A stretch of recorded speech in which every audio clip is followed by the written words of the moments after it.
নমস্কার, welcome to my channel. My name is Tridip Ghosh এবং আজকের এই ভিডিওটির উদ্দেশ্য হলো আমার নতুন যে সমস্ত ভাই বোনেরা জিডিএসে জয়েন করেছেন তাদেরকে এই পোস্টটি সম্বন্ধে অবগত করা, যে জিডিএস আসলে ব্যাপারটা কী বা জিডিএস থেকে প্রমোশনের কীরকম কী স্কোপ রয়েছে। প্রসঙ্গত বলে রাখা যে আমি 2020 সালে সাইকেল ওয়ানে জিডিএসে জয়েন করেছি। আমি বর্তমানে এয়ারপোর্ট শর্টিং ডিভিশনে কর্মরত এবং এই বছরের যে জিডিএস টু এমটিএসের ডিপার্টমেন্টাল এক্সামটি হয় সেটিতে আমি অ্যাপিয়ার করেছি। তো অনেকেরই, যেমন আমি যখন প্রথম জয়েন করেছিলাম তখন আমার কোনো পুরনো আগের কোনো আইডিয়া ছিলই না যে কীভাবে জিডিএস থেকে পরবর্তী ধাপ কী আছে, কিভাবে প্রমোশন হয় না হয়, অনেকের মুখে শুনতাম।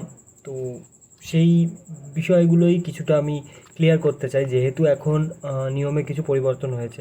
তো প্রতি বছরই রিক্রুটমেন্ট রুলসে কিছু না কিছু পরিবর্তন আসে। তো আপাতত এই ভিডিওটি এখন যে পিএসের যে অ্যামেন্ডমেন্ট রুল চলছে সেই রুলের ওপরেই ভিডিওটি তৈরি হবে। প্রথমেই ডিপার্টমেন্টের স্ট্রাকচার সম্বন্ধে একটু আলোচনা করে নিই। জিডিএস অর্থাৎ গ্রামীণ ডাক সেবক, এটা একটা সিভিলিয়ান পোস্ট এর আন্ডারে পড়ে, কিন্তু আমরা সেন্ট্রাল গভর্নমেন্ট এমপ্লয়ি হিসাবে গণ্য হই না। কেন? কারণ সেন্ট্রাল গভর্নমেন্ট একজন এমপ্লয়ের ক্ষেত্রে যে অ্যালায়েন্সগুলো দেওয়া হয় সেগুলো সবগুলো জিডিএসের ক্ষেত্রে ভ্যালিড নয়। আমরা কেবলমাত্র বেসিক পে এবং তার উপরে যা কারেন্টলি সেন্ট্রাল গভর্নমেন্টের যেটা ডিএ চলছে সেই ডিএটা পাই। যেখানে আমাদের অপর সাইডে যারা আমাদের পার্মানেন্ট এমপ্লয়িজ যারা আছেন তারা এর সাথে সাথে ট্রাভেল অ্যালাওয়েন্স অ্যান্ড এইচআরএও পায় এবং সিজিএইচএস, এলটিসি যা যা যাবতীয় সুবিধা হয় সেগুলো পায়। তো জিডিএস হিসাবে যারা জয়েন করছে তারা মেনলি তিনটে ভাগেই জয়েন হতে পারে। প্রথমত হচ্ছে একদল যারা পাবে ব্রাঞ্চ অফিসে, এবার ব্রাঞ্চ অফিসেরও বিভিন্ন পোস্ট হতে পারে, GDS packer, GDS MD, BPM, ABPM সেরকম হয়। সেরকমভাবে সাব অফিসেও পেতে পারে কেউ, আর কেউ আরএমএসেও পেতে পারে। এবার প্রত্যেকটা সেক্টরে কাজের ওয়ার্ক প্রোফাইল পুরোপুরি রকমভাবে আলাদা হবে এবং সেখানের হায়ার অথরিটির ওপরও কিছুটা ডিপেন্ড করছে তারা কী জব রোল অ্যাসাইন করবে জিডিএসদের প্রতি। এবং আরেকটা জিনিস আমি বলে রাখি, অনেকে যারা পোস্ট অফিসে আছে তারা হয়তো এটা নাও জানতে পারে যে আরএমএসের কি ডিভিশনটা কীরকম হয়। আরএমএসের ক্ষেত্রে আমাদের মেনলি অফিসগুলো যেগুলো হয় সেটা হচ্ছে মেল অফিস হয় একটা, বিজনেস অফিস হয় একটা, আর divisional office and head record office হয়। ডিভিশনাল অফিস এবং হেড রেকর্ড অফিস একই বিল্ডিংয়ের মধ্যেই থাকে জেনারেলি। তো এই এই জায়গাগুলোতে পোস্টিং হতে পারে। পোস্ট অফিসের কী কী পোস্টিং হতে পারে সেটা আমি বলে দিলাম। আসি পরবর্তী কথায়, সেটা হচ্ছে যে সেন্ট্রাল গভর্নমেন্ট যে কর্মচারী তাদের ক্ষেত্রে লেভেল হয়। এটা আমরা সবাই জানি যে বিভিন্ন পোস্ট হয়, কিন্তু সেই পোস্টগুলো কোন পোস্ট কোন লেভেলে বিলং করে সেটা হয়তো অনেকেই আমরা জানি না। তো সেন্ট্রাল গভর্নমেন্টের কারেন্ট যে 7th পে কমিশন লাস্ট যেটা হয়েছে, সেই 7th পে কমিশন অনুযায়ী টোটাল 18টা গ্রেড হয়, ঠিক আছে, যার মধ্যে প্রথম 10টা গ্রেড হচ্ছে যেগুলো চাকরি দিয়ে যে কোনো রকম এন্ট্রান্স দিয়ে পাওয়া যায়, এবং 10-এর পরবর্তী যে পোস্টগুলো রয়েছে সেই পোস্টগুলো জেনারেলি প্রমোশন ভিত্তিক হয়। এবং প্রথম 1 থেকে 5 নম্বর পোস্ট যেটা 1 থেকে 5 নম্বর লেভেল যেটা, সেইটা হচ্ছে গ্রুপ সি পোস্ট, যেহেতু এখন গ্রুপ ডি পোস্টগুলোকে অ্যাবলিশ করে দেওয়া হয়েছে 7th পে কমিশনের দরুন। এবং তারপর 5-এর পর থেকে হচ্ছে যে পোস্টগুলো আছে সেগুলো গ্রুপ বি পোস্টে আসে, লেভেল 9 অবধি গ্রুপ বি পোস্টে যায় এবং তার মধ্যেও gazetted and non gazetted group B post হয়। সেই আলোচনায় না হয় গেলাম না এখন। আর 10 থেকে 18 অবধি লেভেল হচ্ছে যেটা গ্রুপ এ সার্ভিসের মধ্যে আসে। এবং ইউপিএসসি, যেটা অনেকের কোশ্চেন থাকতে পারে ইউপিএসসিটা কী হয়, ইউপিএসসি দিয়ে আপনারা লেভেল 10-এ সিলেক্টেড হন। যারা ইউপিএসসি দিয়ে সিলেক্টেড হন, লেভেল 11, 12 এই পোস্টগুলোর ইকুইভ্যালেন্ট পোস্ট যদি বলতে হয় তাহলে সেগুলো হয় ইউনিভার্সিটির যে প্রফেসর বা সায়েন্টিস্ট যারা হন। লেভেল 8 যেটা এসএসসি সিজিএলের সব থেকে হাইয়েস্ট পোস্ট যেটা হয় 4800 গ্রেড পের, সেইটা হচ্ছে লেভেল 8-এর পোস্ট। তার নিচে আছে 4600, 4200, 2800, 2400 এরকম করে রয়েছে। তো লেভেল 1 যেটা হয় সেটা হচ্ছে এমটিএসের পোস্ট, সেটা হচ্ছে 1800 গ্রেড পে। তারপর লেভেল 2 ডিপার্টমেন্ট অফ পোস্টের ক্ষেত্রে যদি বলতে হয় তাহলে লেভেল 2 হচ্ছে ড্রাইভারের পোস্ট হয়। এমএমএসের যে ড্রাইভার। লেভেল 3 এর পোস্ট হচ্ছে mail guard or postman. Level 4 হচ্ছে postal assistant or sorting assistant. Level 5 হচ্ছে এলএসজি। লেভেল 6 হচ্ছে এইচএসজি। লেভেল 7 হচ্ছে ইন্সপেক্টর অফ পোস্ট। লেভেল 8 হচ্ছে অ্যাসিস্ট্যান্ট সুপারিনটেন্ডেন্ট। লেভেল 9 হচ্ছে সুপারিনটেন্ডেন্ট। আর লেভেল 10 হচ্ছে সিনিয়র সুপারিনটেন্ডেন্ট। এছাড়াও আরও অনেক ভাগ আছে, ডিপার্টমেন্ট অফ পোস্টের অনেকগুলো উইংও আছে। জিডিএস থেকে আমরা কি কি পোস্টে যেতে পারি? জিডিএস থেকে 3টে ভাগে যাওয়া যেতে পারে। এক হচ্ছে জিডিএস থেকে জিডিএসের পরবর্তী ধাপ যেটা এমটিএস, সেটার জন্য অ্যাপিয়ার করা যেতে পারে। জিডিএস থেকে আমরা পোস্টম্যানে যেতে পারি। আর জিডিএস থেকে আমরা ডাইরেক্ট পিএ বা এসএতে যেতে পারি। এবার সেখানে কিভাবে হয় সেই ব্যাপারটা বোঝানো। জিডিএস থেকে যখন আমরা এমটিএসের এক্সাম দিচ্ছি, তো সেখানে তো কোনো কম্পিটিশান নেই আমাদের, মানে অ্যাজ ইন জিডিএসরাই শুধু অ্যাপিয়ার করতে পারে জিডিএস টু এমটিএসের এক্সামের জন্য, ঠিক আছে। এবং তার জন্য প্রয়োজন হচ্ছে আপনাকে 3 বছর কন্টিনিউয়াস সার্ভিস অ্যাজ জিডিএস হতে হবে, এবং সেই সার্ভিসটা কাউন্ট হবে জানুয়ারির থেকে। অর্থাৎ যদি ধরুন আপনারা জয়েনিং হচ্ছে আপনাদের বছরের মাঝের দিকে, অথবা যে কোনো সময় জয়েনিং হোক, কিন্তু ধরুন যেই বছর যারা জয়েন হচ্ছেন 2024 জয়েন করছেন, তারা তো তাদের যে এই পিরিয়ডটা কাউন্ট হবে, এটা কাউন্ট হবে কিন্তু 2025 জানুয়ারি থেকে। 2025 জানুয়ারি থেকে 2028 পয়লা জানুয়ারি এসে আপনাদের 3 বছর কমপ্লিট হয়ে গেল। তো সেই হিসাবে আপনারা 2028 এক্সামে বসতে পারবেন। এই বিষয়টা একটু ভালো করে বুঝবেন, কারণ এই ক্যালকুলেশনটাই কিন্তু সমস্ত প্রমোশনের ক্ষেত্রে অ্যাপ্লিকেবল হবে, ঠিক আছে। প্রথম কথাটা গেল। তো জিডিএস থেকে এমটিএস এইভাবে হলো। এরপর জিডিএস থেকে আপনারা ডাইরেক্ট পোস্টম্যানের জন্য বসতে পারেন। আবার এমটিএস থেকেও ডাইরেক্ট পোস্টম্যানের জন্য বসা যায়। আবার আরেকটা ক্যাটাগরি হয় যেখানে জিডিএস এমটিএস এর সার্ভিস মিলিয়ে দেখা হয়। কীরকম বলছি, এক হচ্ছে আপনারা জিডিএসে 5 বছর কন্টিনিউয়াস সার্ভিস করেছেন, সেই হিসাবে আপনি পোস্টম্যানের জন্য এলিজেবল হলেন। অথবা আপনি এমটিএসে 3 বছর কন্টিনিউয়াস সার্ভিস করেছেন, সেই হিসাবে আপনি পোস্টম্যানের জন্য এলিজেবল হলেন। অথবা আরেকটা ক্যাটাগরি হয় যেটাকে ক্যাটাগরি বি বলা হয়, যেখানে আপনার জিডিএস আর এমটিএস দুটোর সার্ভিস মিলিয়ে আপনার 5 বছর কমপ্লিট হয়ে গেছে, কিন্তু ধরুন এমটিএসে আপনার 3 বছর কমপ্লিট হয়নি, শুধু এমটিএস থেকে যদি ক্যালকুলেট করে, কিন্তু জিডিএস এমটিএস দুটো মিলিয়ে আপনার 5 বছর হয়ে গিয়েছে। তো সেক্ষেত্রে আপনি ক্যাটাগরি বিতে এলিজেবল হবেন। সরি, ভুল বললাম, ক্যাটাগরি বিটা এই ক্ষেত্রে হয় না। পোস্টম্যানের ক্ষেত্রে ক্যাটাগরি বি বলে কিছু হয় না। পোস্টম্যানের ক্ষেত্রে হয় আপনি ডাইরেক্ট জিডিএস থেকে বসলেন, অথবা ডাইরেক্ট এমটিএস থেকে বসলেন, অথবা জিডিএস এমটিএস মিলিয়ে বসলেন। এখানে ভ্যাকেন্সিটার ভাগ এইভাবে হয় যে ধরুন যদি 1000টা ভ্যাকেন্সি থাকে, তার মধ্যে আপাতত কারেন্ট রুল যেটা চলছে সেই হিসাবে বলছি, 50% ডিভিশন হবে যে যারা ডাইরেক্ট এমটিএস থেকে আসছে পোস্টম্যানের জন্য, অথবা জিডিএস এমটিএস মিলিয়ে যাদের 5 বছর হয়ে গিয়েছে তাদের জন্য। আর বাকি যে 50% ভ্যাকেন্সি রইল সেটা ডাইরেক্ট জিডিএস থেকে যারা পোস্টম্যানে অ্যাপিয়ার করছেন তাদের জন্য। এবং এই category B, A, B, C, এটার যে কনসেপ্টটা আসছে, এটা আসছে mainly postal assistant or sorting অ্যাসিস্ট্যান্টের রিক্রুটমেন্টের সময়। কেন? কারণ পোস্টাল অ্যাসিস্ট্যান্ট ও শর্টিং অ্যাসিস্ট্যান্টে আপনারা জিডিএস থেকেও যেতে পারেন, আপনারা এমটিএস থেকেও যেতে পারেন, আপনারা পোস্টম্যান থেকেও যেতে পারেন, এমনকি এমএমএসের যে ড্রাইভার তারাও অ্যাপিয়ার করতে পারে এর জন্য। তো এই ক্ষেত্রে এখানে 3টে ক্যাটাগরি কনসেপ্ট দেওয়া হয়েছে। কীরকম সেটা বলছি। ক্যাটাগরি এর মধ্যে পড়ে এক, যারা পোস্টম্যানে ঢুকেছে, ঠিক আছে, সে ডিপার্টমেন্টাল প্রমোটই হোক কি ডাইরেক্ট পোস্টম্যানে প্রমোটই হোক। এবার 2019 পর থেকে ডাইরেক্ট পোস্টম্যানের রিক্রুটমেন্ট বন্ধ এবং এমটিএসের রিক্রুটমেন্টও বন্ধ। যেটা এমটিএসের রিক্রুটমেন্টটা দেওয়ার কথা রয়েছে এসএসসির যে কী বলে, এসএসসির সিলেকশন পোস্টকে দেওয়ার কথা রয়েছে, এবং সিলেকশন পোস্ট থেকে অলরেডি 2021 সিলেক্টেড হয়েও রয়েছে ওয়েস্ট বেঙ্গল সার্কেলে। তো আমি ওয়েস্ট বেঙ্গল সার্কেল থেকে বিলং করি, তাই ওয়েস্ট বেঙ্গল সার্কেলেরটাই বলছি। অন্য সার্কেলের ব্যাপারে সত্যি আমার আইডিয়া নেই যে সিলেকশন পোস্টে অন্য সার্কেলগুলোকে ইনক্লুড করা হয়েছে কিনা, কিন্তু ওয়েস্ট বেঙ্গল সার্কেলে করা হয়েছিল। তো সেই রিক্রুটমেন্টগুলো এখনও আপাতত মানে আপ টু দ্য মার্ক হয়নি আর কি, এখনও জয়েন করানো হয়নি। তো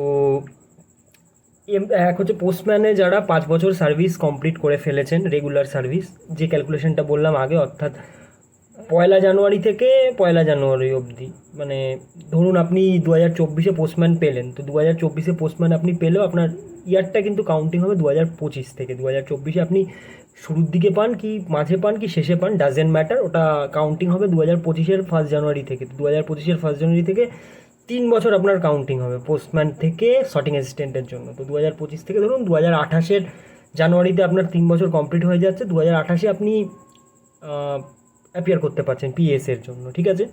এইটা একটা গেল, এ ক্যাটাগরি এতে আসছে। সেকেন্ড, এমটিএস যারা এরকমভাবে 5 বছর কমপ্লিট করে ফেলেছেন তারা আসছেন ক্যাটাগরি এর পর্যায়ে, এবং ড্রাইভার যারা 5 বছর কমপ্লিট করে ফেলেছেন এরা হচ্ছে ক্যাটাগরি এর পর্যায়ে পড়ছে। এবার ক্যাটাগরি বিতে কারা পড়ছে?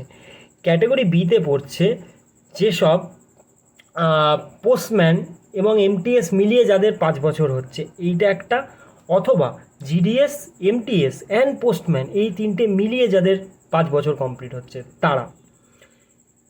এবং এখানে একটা এক্সেপশান, মানে একটা ডাউট হতে পারে যে যে নতুন যারা জিডিএস জয়েন করেছেন 2022-এর ব্যাচের ক্ষেত্রে মেনলি মানে এই নিয়মে এক্সেপশানটা দেখা গিয়েছিল যে তার আগে অবধি নিয়ম ছিল যে জিডিএসরা ডাইরেক্ট 5 বছরের মাথায় গিয়ে এক্সাম দিতে পারবেন পিএসের জন্য, কিন্তু এই 2022-এর ব্যাচের থেকে নিয়মটা করে দেওয়া হয়েছিল যে 8 বছরের মাথায় গিয়ে জিডিএসরা বসতে পারবে। তো এখানে কোথাও এই ব্যাপারটা মেনশন করা নেই যে এই 2022-এ যারা জয়েন করেছে এদের ক্ষেত্রে জিডিএস, এমটিএস অ্যান্ড পোস্টম্যান মিলিয়ে এদের ক্ষেত্রে কি হবে, মানে এদের ক্ষেত্রেও কি তিনটে ক্যাটাগরি, মানে ক্যাটাগরি বি এ এলিজিবল হওয়ার জন্য এদের 5 বছরই লাগবে না 8 বছর লাগবে, সেটা কোথাও মেনশন করা নেই এখনও অবধি।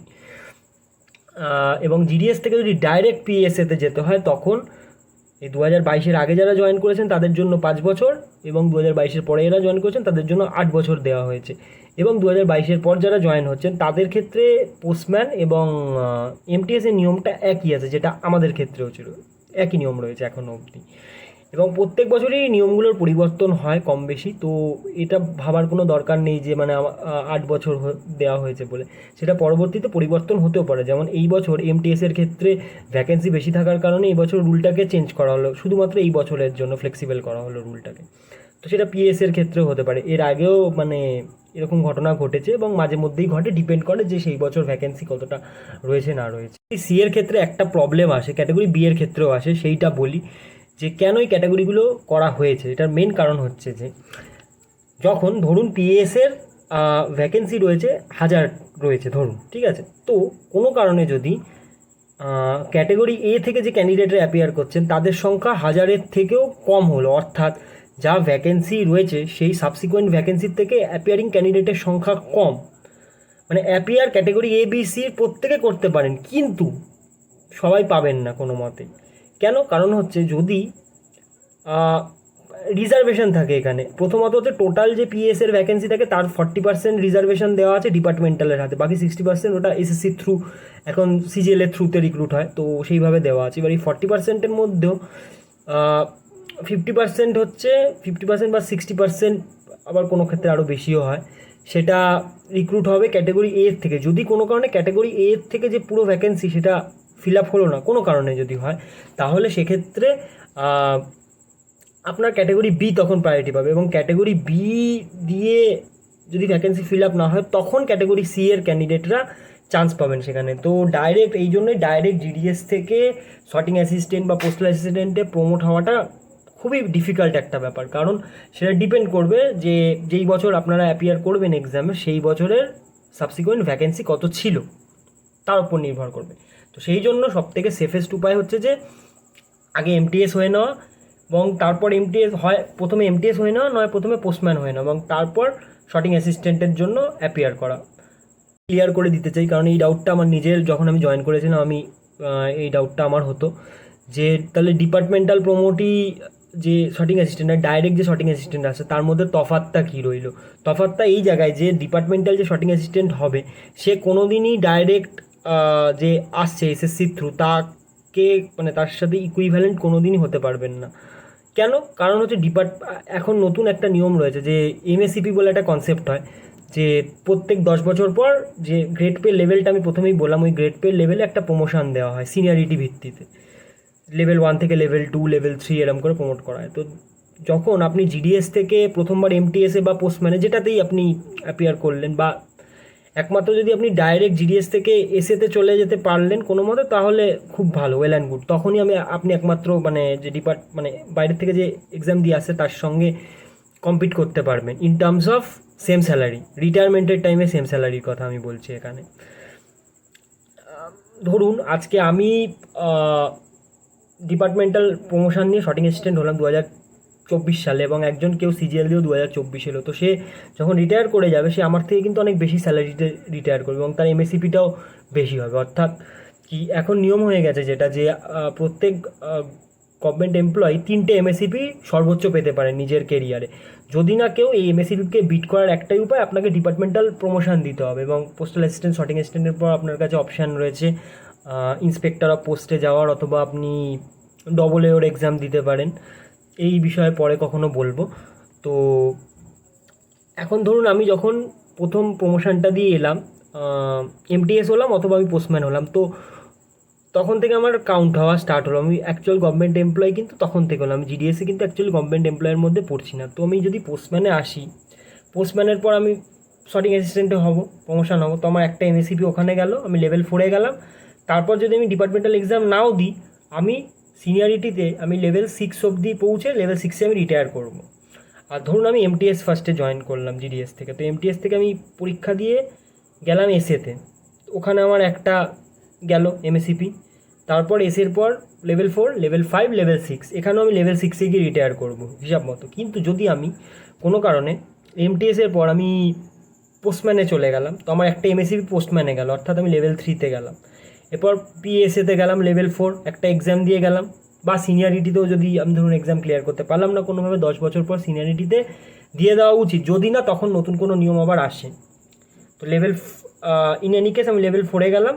তো এই ক্ষেত্রে যদি আমি এমটিএস থেকে পোস্টম্যান হয়ে শর্টিং অ্যাসিস্ট্যান্ট বা পোস্টাল অ্যাসিস্ট্যান্ট হলাম, সেক্ষেত্রে আমি রিটায়ার করব কিন্তু লেভেল 5-এ। যদি এক্সেপশন একটা এখানে, যদি আমি পিএসের পর আমি ফার্দার কোনো প্রমোশন না নিই, তাহলে সেটার ক্ষেত্রে এই নিয়মটা বললাম। যদি পিএসের পর আমি ইন্সপেক্টর হয়ে যাই, তাহলে সেটা আবার আলাদা আরেকটা, মানে তার ক্যালকুলেশনটা অন্যরকমভাবে হবে। তো আশা করি আমি আপনাদের ডাউটস যেগুলো আছে সেগুলো কিছুটা হলেও ক্লিয়ার করতে পারলাম। এরপরেও যদি আপনাদের কোনো ডাউটস থাকে তাহলে প্লিজ কমেন্ট সেকশানে সেটা লিখতে পারেন। আমি চেষ্টা করব সেটা রিগার্ডিং আরেকটা ভিডিও বানানোর, এবং জিডিএস সংক্রান্ত অন্য কোনো ডাউট থাকলে সেটাও আপনারা লিখতে পারেন।